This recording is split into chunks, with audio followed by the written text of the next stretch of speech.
বাবিপু, আম্মু কি রাজি হবে? আম্মু তো প্রিয় সাপুকে পছন্দই করছে না। যদি আমাদের বকে। ফিজার কথায় তরি হেসে বলল, ফিজা তুমি আম্মুকে চিনতে পারোনি? আম্মু এরকম না। দিয়ে দিবে, আমি তো আছি রাজি করানোর জন্য। চলো এখন। তরি ও ফিজা চলে গেল ফাতেমা বেগমের রুমে। তারা গিয়ে দেখলো ফাতেমা বেগম হাতে বই নিয়ে পড়ছেন। তরি গিয়ে ফাতেমা বেগমকে চা দিয়ে পাশে বসলো। ফাতেমা বেগম বই বন্ধ করে তরির দিকে তাকিয়ে বলল, তরি কিছু বলবে? বলা থাকলে বলো। হ্যাঁ আম্মু, বলছি যে তাহমিদার প্রিয়সাদ তো বিয়ে হয়েই গেছে। ভাবছিলাম আজকে ওদের বাসরের ব্যবস্থা করব। তাহমিদের বউয়ের জন্য যেগুলো গহনা বানানো হয়েছিল সেগুলো যদি দিতে। ফাতেমা বেগম কিছু বললেন না। এটা তো সত্য, তাহমিদের সাথে প্রিয়সার বিয়ে হয়েছে। এখন এই বাড়ির বউ প্রিয়সা। তাহমিদের বউয়ের জন্য বানানো গহনায় এখন প্রিয়সার অধিকার। কিন্তু তিনি এখন নিজের কাছে রেখে কি করবেন? যার জিনিস তাকে দিতেই হবে। তিনি নীরবে চাবি এগিয়ে দিলেন তরির দিকে। তরি আর কিছু না বলে গহনা বের করলো। গয়না ফিজার হাতে দিয়ে ফিজাকে বলল, বোন তুমি যাও, আমি আসছি। ফিজা চলে গেল কোনো প্রশ্ন ছাড়াই। তরি ফাতেমা বেগমের কাছে বলল, আম্মু জানি তুমি প্রিয়সার উপর রেগে আছো। আমি জানি ওরা পালিয়ে বিয়ে করেছে দেখে তুমি রাগ করো নাই। তুমি রাগ করেছ কারণ প্রিয়সাদের বাসায় তোমাদের অপমানিত হতে হয়েছে বলে। কিন্তু প্রিয়সার বাবার তোমাদের অপমান করেছে, প্রিয়সা তো করেনি। প্রিয়সা অনেক চেষ্টা করেছে, পারোনি বোঝাতে নিজের বাবাকে। আমি জানি আম্মু তুমি বুঝবে। আমি আশা রাখি প্রিয়সার বাবার জন্য তুমি প্রিয়সাকে দায়ী করবে না। তরি চলে গেল। ফাতেমা বেগম ভাবতে লাগলেন তরির কথা। আসলে কি তিনি সাইদুর রহমানের ক্ষোভ প্রিয়সার উপরে ফেলছেন না তো? তোমরা আমার রুমের সামনে কি করছো? আবার একজন না তিনজন? তোমাদের কি কিছু সমস্যা হয়েছে? তাহমিদের এমন কথায় সবাই হাসলো। ফিজা, তাহসিন আর তরি তাহমিদের রুমের সামনে গেট ধরে দাঁড়িয়ে আছে। তাহসিন দুই সারি দাঁত বের করে হেসে বলল, নাটক কম করো প্রিয়। আমরা এখানে কেন আছি তুই জানিস। বউয়ের কাছে যেতে চাইলে টাকা দিয়ে যেতে হবে। তাহসিনের কথা শুনে তাহমিদ ব্রু কুঁচকে ফেলল। তরি সেসবে না তাকিয়ে বলল, 15,000 টাকা দাও আর চাবি নিয়ে বউয়ের কাছে যাও। তরির কথা শুনে তাহমিদ অবাক হওয়ার ভান করে বলল, আমি কিছুই শুনতে পাইনি। তাহসিন তাহমিদের উদ্দেশ্যে বলল, নাটক কম কর, তাড়াতাড়ি টাকা বের কর, না হলে বউয়ের কাছে যাওয়া হবে না তোর। পারবো না দিতে টাকা। তাহলে আমরাও চাবি দিতে পারবো না। থাক তুই, আমরা গেলাম। তাহসিন চলে দিতে দৌড়তে তাহমিদ তরির দিকে তাকিয়ে অনুরোধের স্বরে বলল, বাবিপু তুমিও এদের সাথে আছো? আমি কই পাবো এত টাকা? তুমি অন্তত বুঝো। তরি হেসে বলল, তোমাকে বুঝি দেখেই তো কম করে চাইছি। প্রথমত ওরা 30,000 টাকা চেয়েছিল, আমি কম করে 15,000-এ রাখলাম। এখন তুমি যদি টাকা না দাও তাহলে আমি কি করতে পারি বলো? তাহমিদ নিজের মুখটা অসহায়ের মতো করে ওয়ালেট বের করে বলল, দেখো টাকা নাই, আমি কই পাবো এত টাকা? তাহসিন হাসলো। হেসে তাহমিদের কানে কানে ফিসফিস করে বলল, দেখ ভাই, কালকে থেকে বউয়ের দেখা পাসনি ভালো করে। তারপর তোদের নতুন বিয়ে। আর কালকে তুই কি করেছিস আমার সাথে? তুই যদি এখন টাকা না দেস তাহলে আমি কালকের প্রতিশোধ হিসাবে তোকে বউয়ের কাছে যেতে দিব না। কি করবি ভেবে বল। তাহসিনের কথা শুনে তাহমিদ শকুনের দৃষ্টি নিয়ে তাকিয়ে আছে। টাকা বের করে দিল। তা দেখে তাহসিন দাঁত বের করে হাসল। তাহসিন হেসে বলল, সবাই চলো আমরা যাই। তারপর তাহসিন আবার তাহমিদকে ফিসফিস করে বলল, অল দ্য বেস্ট। গোলাপি বিছানায় বসে আছে প্রিয়সা। পরনে আছে তাহমিদের পছন্দ করা প্রিয় রঙের শাড়ি। আর হাতে গলায় কানে এবারের গহনা। চুলে আছে একগুচ্ছ লাল গোলাপ ও কাঠগোলাপের ফুল।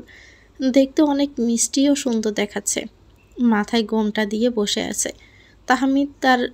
তাহমিদের ভালোবাসার মানুষ। তারপরেও প্রিয়সার ভিতরে লজ্জা কাজ করছে। দরজা লাগানোর শব্দেই প্রিয়সা কেঁপে উঠল।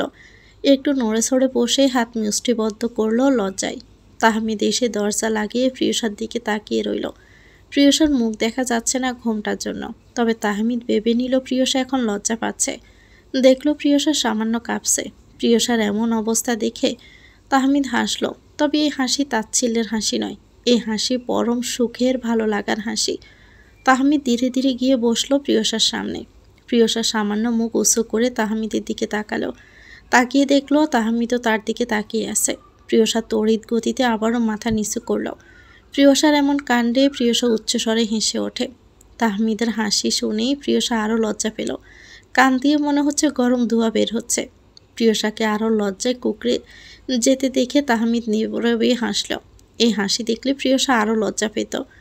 তাহমিদ ধীরে সন্তর্পণে প্রিয়সার নরম হাত ধরে মোহময়ী আদরে কণ্ঠে বলল, প্রিয়সা তাকাও আমার দিকে, তোমার লজ্জা রাঙার মুখখানি দেখি। তোমার লজ্জা পাওয়া মুখ দেখতে অনেক সুন্দর লাগে, তাকাও আমার দিকে। তাহমিদের এমন কথা শুনে প্রিয়সার লজ্জায় আরও মুখ রাঙা হলো। প্রিয়সার নীরবতা দেখে তাহমিদ হেসে আস্তে করে প্রিয়সার গোমটা সরিয়ে দিল। গোমটা সরিয়ে দিতেই প্রিয়সার চোখ শক্ত করে বন্ধ করলো। তাহমিদ হেসে প্রিয়সার কপালে গাঢ় চুমু খেলো। প্রিয়সার অন্যরকম অনুভূতি হচ্ছে, শরীর দিয়ে শিশির অনুভব হচ্ছে। কিছুক্ষণ পর তাহমিদ নিজ হাত দ্বারা প্রিয়সার থুতনি ধরে ওঠালো। প্রিয়সার নীরবে চোখ খুলল, অনুভব করলো ভালোবাসার মুহূর্ত। তাহমিদ প্রিয়সাকে পিস করে বলল, আমি কি তোমার অপরিচিত যে আমার সামনে লজ্জা পাচ্ছ? লজ্জা পেয়ে কি শেষ করে দিবে? তবে সমস্যা নেই, আমি তোমার লজ্জা ভেঙে দিব। তাহমিদের এমন কথা শুনে প্রিয়সা লজ্জায় তাহমিদের বুকে মুখ লুকালো। তাহমিদও পরম আবেশে প্রিয়সাকে জড়িয়ে ধরল। কিছুক্ষণ পর তাহমিদ প্রিয়সাকে বলল, প্রিয় তোমাকে আমি ভালোবাসি, অনেক ভালোবাসি। অনেক কষ্টের পর আমাদের অপেক্ষারা পূর্ণতা পেয়েছে আমাদের ভালোবাসা। আমাদের কেউ আর অপূর্ণ রাখতে পারবে না। আজ থেকে তোমার সব কিছু দেখার দায়িত্ব আমার। তোমার কোনো দিন আফসোস রাখতে দিব না তোমায়। ভালোবাসার চাদরে মুড়িয়ে রাখবো। তুমি বুঝতেই পারবে না তুমি অন্য বাড়িতে আসো। এই বাড়ি তোমার নামের মতোই প্রিয় হয়ে উঠবে। প্রিয়সা তাহমিদের দিকে চেয়ে রইল। কি সুন্দর অপরূপ চেহারা, দেখতেই মন চায়। বিশেষ করে তাহমিদের চোখ আর হাসি। তাহমিদ হাসলে বেশি সুন্দর দেখায়। প্রিয়সা মুগ্ধ হলো সেই চোখে আর হাসিতে। প্রিয়সা পাইয়াজার চোখের কাছে চুমু খেয়ে বলল, আমার কিছুই লাগবে না, শুধু তুমি আমার কাছে থাকলে। অনেক বাধা পেরিয়ে আজ আমরা এই পর্যন্ত এসেছি। তুমি আমার পাশে থাকলে আমি সব বাধা পেরোতে পারবো। ভালোবাসি আমার স্বপ্নের পুরুষ, ভালোবাসি আমার অনেক প্রাণের স্বামীকে, ভালোবাসি ভালোবাসি ভালোবাসি।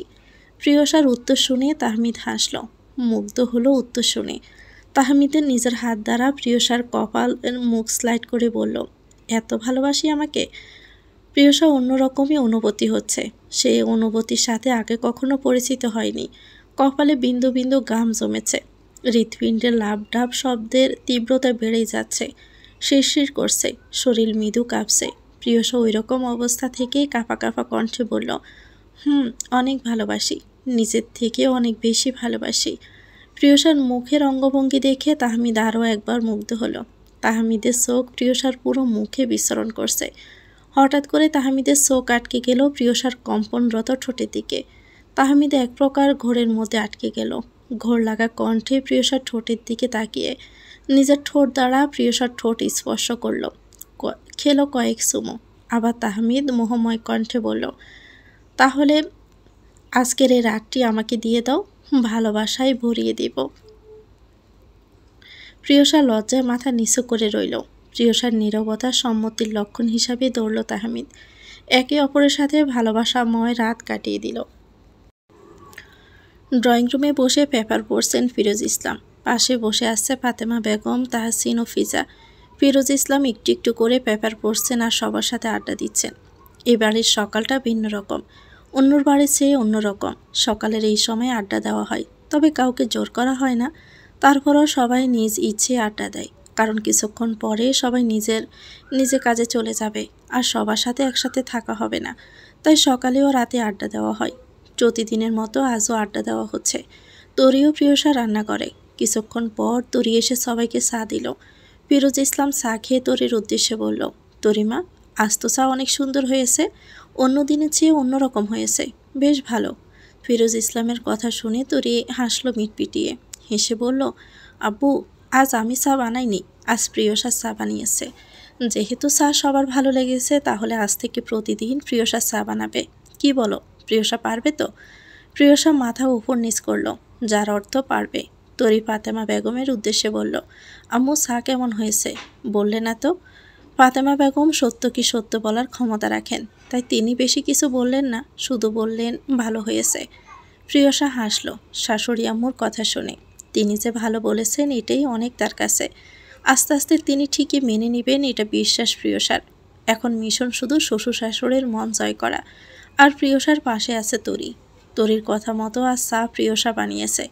যদিও প্রিয়সা চা বানাতে পারে না, তরি বলে দিয়েছে সব কিছু, তারপর চা বানিয়েছে। প্রিয়সা কৃতজ্ঞতার দৃষ্টিতে তাকালো তরির দিকে। তরি হাসলো সামান্য। তরি প্রিয়সার উদ্দেশ্য করে বলল, প্রিয়সা তুমি দাঁড়িয়ে আছো কেন, বসো। প্রিয়সা হাসলো। এদের সবাইকে দেখে নিজের পরিবারের কথা মনে পড়ল। কি করছে আদিল, তার মা ও বাবা নামক মানুষটি, তাদের কি মনে পড়ছে না প্রিয়সার কথা? সাইদুর রহমান কি কখনোই মেনে নেবেন তাকে? মনে মনে ভাবল, এখানে সাইদুর রহমান থাকলে তাকেও আদিলকে বকা দিত, বকা দিয়ে নিজের রুমে যেতে বলতো। ওরা তখন মন খারাপ করে নিজের রুমে চলে যেত। যাওয়ার সময় আদিল ঠিকই প্রিয়সাকে বলতো, বুবু আব্বু সব সময় এরকম করে, শুধু নিজেরটা দেখে, আমাদের ভালোই বাসে না। এসব ভেবে প্রিয়সার মন খারাপ হলো, কান্না পেল, তবে সেটা প্রকাশ করলো না। মিথ্যে হেসে তরির পাশে বসে পড়ল। তাহসিন হেসে প্রিয়সার উদ্দেশ্যে বলল, প্রিয়সা তোমাদের বাসায় নিশ্চয়ই এভাবে আড্ডা হয়, তোমাদের পরিবার ছোট, কিন্তু মজা নিশ্চয়ই বেশি হতো তাই না? প্রিয়সা তাচ্ছিলের হাসি হাসল। হেসে ভাবল, পরিবার জিনিসটা তো ভালো করে উপভোগ করতেই পারিনি। সেখানে আড্ডা দেওয়া বিলাসিতা ছাড়া কিছুই না, যেখানে সাইদুর রহমানের এসব পছন্দই না। আচ্ছা তাদের যদি এরকম হাসি খুশি পরিবার থাকতো তাহলে কি খুব ক্ষতি হতো? প্রিয়সা মন খারাপ করে হালকা হেসে বলল, না, আমাদের বাসায় এসব হতো না, আব্বু এসব পছন্দ করতো না, তাই আমরা কেউ কোনো দিন এভাবে মিলে আড্ডা দেইনি। প্রিয়সার কথা শুনে সবাই অবাক হলো। প্রিয়সা বলে কি, তারা নাকি কোনোদিন আড্ডা দেয়নি? ফাতেমা বেগম ভাবলেন, তাহলে সবাই যা বলছে সব ঠিক। এসবের জন্য সাইদুর রহমান দায়ী। তিনি নিজের সিদ্ধান্ত ছাপিয়ে দিতেন। রাগ লাগলো প্রচুর সাইদুর রহমানের প্রতি। ফাতেমা বেগম প্রিয়সার দিকে পূর্ণ দৃষ্টি দিলেন। দেখলেন প্রিয়সা মুখ কালো করে আছে। ভালো লাগলো না তার। তিনি গম্ভীর মুখে তরির দিকে তাকিয়ে বললেন, তরি তুমি আমাকে বলেছিলে আমি যেন মেনে নিই, কিন্তু সে কি এ পরিবারকে নিজের মনে করছে? যদি নিজের মনে করতো তাহলে পুরনো কথা ভেবে মন খারাপ করতো না। ফাতেমা বেগমের কথায় সবাই অবাক হওয়ার সাথে খুশি হলো। তিনি যে প্রিয়সাকে দেখছেন, তার ভালো মন্দ এই অনেক। প্রিয়সা খুশিতে তাকালো শাশুড়ি আম্মুর দিকে। তিনি প্রিয়সার দিকে তাকিয়েছিলেন এতক্ষণ, কিন্তু প্রিয়সা তাকানোতে তিনি অন্যদিকে তাকালেন। সাইদুর রহমান বাসায় থাকছেন আর মা ছেলের কাণ্ড দেখে যাচ্ছেন। মা ছেলে ভালোই মজাই করে যাচ্ছে, নিজে যা ইচ্ছে তাই করে যাচ্ছেন। তারা এমন ভাব করছে যেন সাইদুর রহমান বাসায় নেই। তবে ওরা যাই করুক, তাতে সাইদুর রহমানের মাথা ব্যথা নেই, তিনি নিজের মতোই থাকছেন। আর আদিল আর আতিফা নিজের মতো থাকছে। আতিফা আর আদিল ড্রয়িং রুমে বসে আড্ডা দিচ্ছে, সকাল সকাল আড্ডা দিচ্ছে। আদিল হঠাৎ মন খারাপ করে বলল, আপু থাকলে মজা হতো, আপুকে ছাড়া ভালোই লাগে না। আতিফা বেগম বুঝলেন ছেলের মনের কথা, তার নিজেরও তো খারাপ লাগছে এভাবে মেয়ের কাছ থেকে দূরে থাকতে। তবে নিয়মের বাহিরে তো হতে পারে না, তাই মেয়ে থেকে দূরে থাকতেই হবে। তিনি ছেলের উদ্দেশ্যে মাথায় হালকা হাত বুলিয়ে বললেন, মন খারাপ করে কি হবে? মেয়েদের বিয়ে হলে শ্বশুরবাড়িতেই থাকতে হয়, জানি একটু কষ্ট হবে, তবে সময়ের সাথে ঠিক হয়ে যাবে। মেয়েটার জীবন আরও সুন্দর হতে পারত, তবে একজনের জন্য হলো না। না জানি একজনের জন্য মেয়েটা ভুক্তভোগী হতে হচ্ছে কিনা। আতিফা বেগমের এমন কথা শুনে সাইদুর রহমান রাগান্বিত হলেন, তবে সেটা প্রকাশ করলেন না। তিনি জেদ ধরেই আছেন, আর যাই হোক তিনি কারোর সাথে কথা বলবেন না। তিনি নিজের রাগ সংবরণ করলেন। আদিল নিজের বাবাকে দেখে আস্তে করে বলল, মা, আব্বু আমাদের সাথে থাকলে আরও ভালো হতো না? আমরা কি কোনো দিনও একসাথে আনন্দে মজা করে থাকতে পারবো না? অবশ্যই পারবে, আমরা সবাই একসাথে থাকবো, তবে সময় লাগবে। সে সময় পর্যন্ত অপেক্ষা করতে হবে। এই অপেক্ষা যে কবে শেষ হবে? আদিল মুখে খুশি থাকলেও বাবার জন্য খারাপ লাগে। তিনি আদিলের সাথে কথা বলেন না, একসাথে খান না। আদিল মন থেকে চায় তার আব্বু যেন তাদের সাথে কথা বলুক। আদিল বাবার দিকে চেয়ে আছে অবিরত, হয়তো কিছু শোনা দেখার অপেক্ষা। কিন্তু আদিলকে নিরাশ করে সাইদুর রহমান নিজের রুমে চলে গেলেন, আর আদিল মন খারাপ করে বসে রইল। প্রিয়সা তরির হাতে হাতে কাজ করে নিজেদের রুমে আসলো ডাকার জন্য। আজ থেকে তাহমিদ ভার্সিটিতে যাবে। প্রিয়সা আরও কয়েকদিন পর থেকে যাবে। প্রিয়সা রুমে এসে দেখলো তাহমিদ এখনও ঘুমাচ্ছে বেঘরে, খালি গায়ে ঘুমাচ্ছে। প্রিয়সা লজ্জা পেল রাতের কথা মনে করে। লজ্জা লাল হলো মুখখানি। প্রিয়সা নিজেকে ধিক্কার জানালো, আজব লজ্জার কি আছে, কেউ তো দেখছে না। প্রিয়সা তাহমিদের মাথার কাছে বসে নিম্ন স্বরে ডাকলো, তাহমিদ, তাহমিদ উঠো। তাহমিদের কোনো সাড়া শব্দ না পেয়ে প্রিয়সা নিজের মুখে তাহমিদের কানের কাছে গিয়ে পিস করে বলল, তাহমিদ, এই উঠো, সকাল হয়ে গেছে, আর কত ঘুমাবে? তাহমিদ হাসলো নীরবে। যা শুধু তাহমিদ জানলো, প্রিয়সা জানলো না, দেখলও না। প্রিয়সা আবার ডাকলো, তাহমিদ। তাহমিদ এক ঝটকায় প্রিয়সাকে নিজের উপর ফেলল। প্রিয়সা লজ্জা পেল, কিন্তু সেটা প্রকাশ করলো না। নিজেকে সরানোর জন্য চেষ্টা করলো, কিন্তু শেষ পর্যন্ত না পেরে বলল, কি করছো কি তাহমিদ? তাহমিদ দুষ্ট হেসে বলল, কি করছি দেখতে পারছো না, নাকি আবার দেখাই দিব কি করছি? প্রিয়সা লজ্জা পেল। তাহমিদ হেসে বলল, তোমার এই লজ্জারাঙা মুখ আমার অনেক ভালো লাগে, এভাবেই লজ্জা পাবে। প্রিয়সা আরও লজ্জা পেল, কিন্তু সেটা প্রকাশ না করে সাফা রাগ নিয়ে বলল, তাড়াতাড়ি আমাকে ছেড়ে উঠে ফ্রেশ হও, ভার্সিটি যাওয়ার সময় হয়ে গেছে। তাহমিদ প্রিয়সার গালে গাঢ় চুমু খেল। প্রিয়সা সেসবে পাত্তা না দিয়ে বলল, কি করছো কি তাহমিদ? দরজা খোলা আছে, কেউ দেখে ফেললে কি হবে? তাহমিদ দুষ্ট হেসে বলল, কেউ দেখে ফেললে কি হবে? দেখবে আমি আমার বউকে আদর করছি, আর কেউ ডিস্টার্ব করতে আসবে না। উফ, উঠো, তোমার আর কোনো কথা শুনতে চাচ্ছি না। রেডি হয়ে আসো তাড়াতাড়ি। হুম, তোমার মতো এরকম বউ থাকলে কোথাও যেতে ইচ্ছা করে না, তাই ভাবছি আজ ভার্সিটি যাব না, তোমার সাথেই কাটিয়ে দিব। কি বলো?